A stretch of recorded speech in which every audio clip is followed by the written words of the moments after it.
After Prophet Al-Yasa alayhi salam passed, the Israelites gradually fell into a state of disobedience to Allah, distancing themselves from the teachings of their prophets.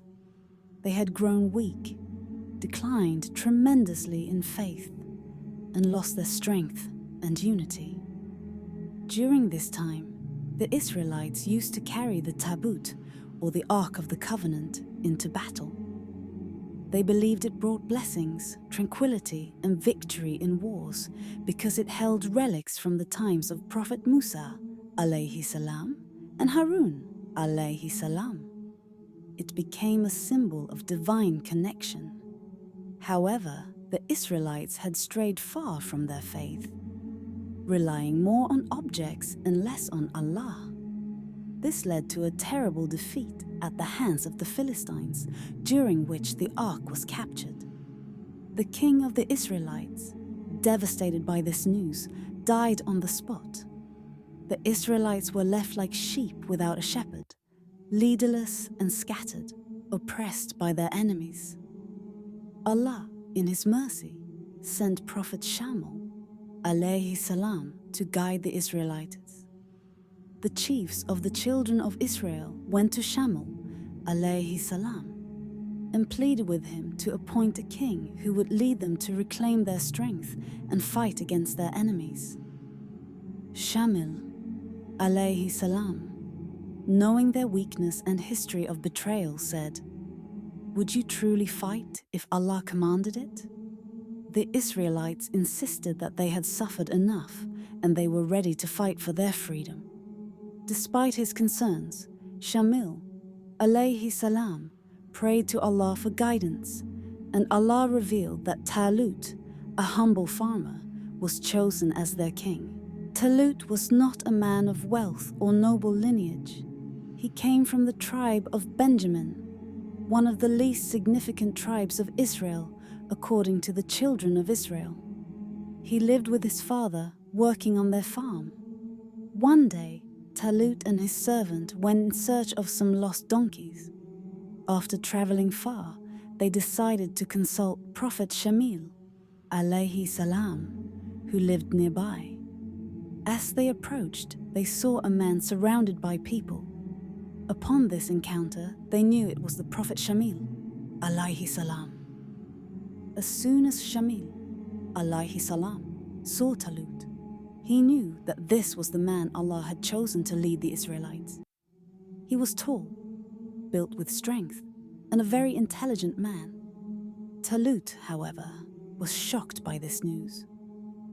He protested that he was not worthy of such an honor, being from a humble background with no leadership experience. But Shammil alayhi salam assured him that it was Allah's will, and Taloot was chosen for his intelligence, strength, and piety. When Shammil alayhi salam presented Taloot to the Israelites as their king, they resisted the decision. They argued that they were more deserving of kingship because they came from wealthier and more prominent families than the progeny of Benjamin. It was said that prophethood in those times was given from the progeny of Levi and rule, such as kingship from the progeny of Judah. In response, Shammil alayhi salam told them that Allah chooses whom He wills, and Taloot was granted knowledge and strength far beyond theirs. To confirm the decision, and as a sign of His kingship over them, Allah sent the Ark of the Covenant back to them, carried by angels, bringing peace and reassurance to their hearts.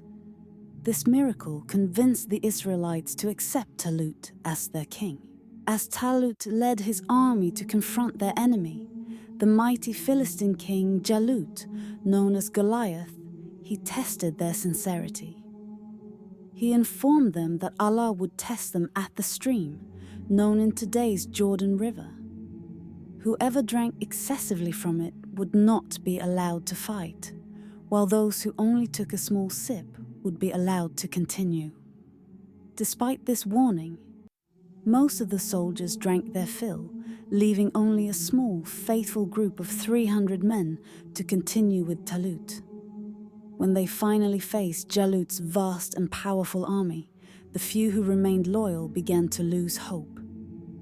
They saw the strength and numbers of their enemies and said, "We have no power against Jaloot and his forces today." But those with true faith reminded them, how often has a small group defeated a large army by Allah's will? They prayed for patience and strength. Among Taloot's small army was a young man named Dawood, alayhi salam. With Allah's help, Dawood, alayhi salam, stepped forward to face Jaloot, armed with nothing but his faith and a sling. He struck Jaloot with a single stone, killing him and causing the Philistine army to scatter. This victory, against all odds, was a testament to Allah's power and the importance of faith, patience, and obedience. After the battle, Dawood, alayhi salam, was later rewarded with kingship and prophethood, leading the Israelites into a new era of justice and faith.